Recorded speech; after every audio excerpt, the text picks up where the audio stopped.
সবাইকে শুভ সন্ধ্যা। তো আজকে আপনাদের সাথে শেয়ার করব শীতের বাঁধাকপির গরম গরম পাকোড়ার রেসিপি।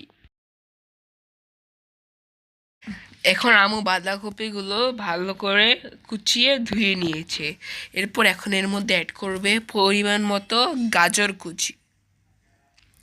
এরপর এর মধ্যে অ্যাড করবে পরিমাণ মতো কাঁচামরিচ কুচি, এখানে আছে ধনিয়া পাতা, এরপর পেঁয়াজ, এরপর রসুন কুচি। এখন এগুলো উপর দিবে একটু লবণ, আর এগুলো এভাবে রেখে দিবে কিছুক্ষণের জন্য।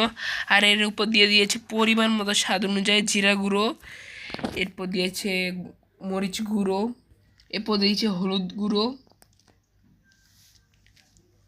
এরপর দিয়ে দিচ্ছে ধনিয়ার গুঁড়ো। এখন এর মধ্যে আবার পুনরায় পরিমাণ মতো লবণ দিয়ে দিচ্ছে। এখন এর মধ্যে দিয়েছে 2টা ডিম ভেঙে দিয়েছে, একটা ডিম দিয়েছে, এখন আরেকটা ডিম দিবে।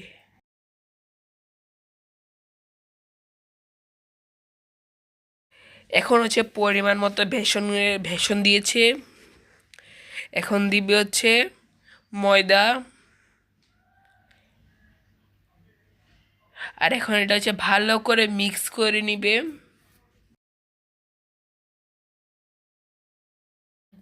এখানে আবার ফ্রোজেন করা আদা রসুন বাটা দিয়েছে, এটা আমি ব্যাক ক্যামেরা দেখালাম না।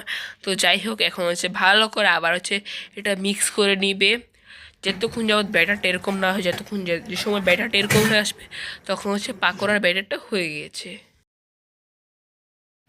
এখন হচ্ছে এটা কড়াইয়ের মধ্যে সয়াবিন তেল দিয়েছে। এখন হচ্ছে পাকোড়াগুলো ডিপ ফ্রাই করতে হবে। অনেকক্ষণ ভাজার পরে এরকম একটা কালার চলে আসবে। আর এখন হয়ে গিয়েছে আমাদের পাকোড়া। আর এই পাকোড়াটা দেখতে যেমন ইয়ামি হয়েছে, খেতে তেমন মজা হয়েছে। আর এই পাকোড়াটা খেতে খুবই ক্রিস্পি হয়েছে। তো আজকের রেসিপিটা কেমন লেগেছে কমেন্টে বলে যাবেন। তো আজকের ভিডিওটা এই পর্যন্তই। সবাই ভালো থাকবেন, সুস্থ থাকবেন। আল্লাহ হাফেজ।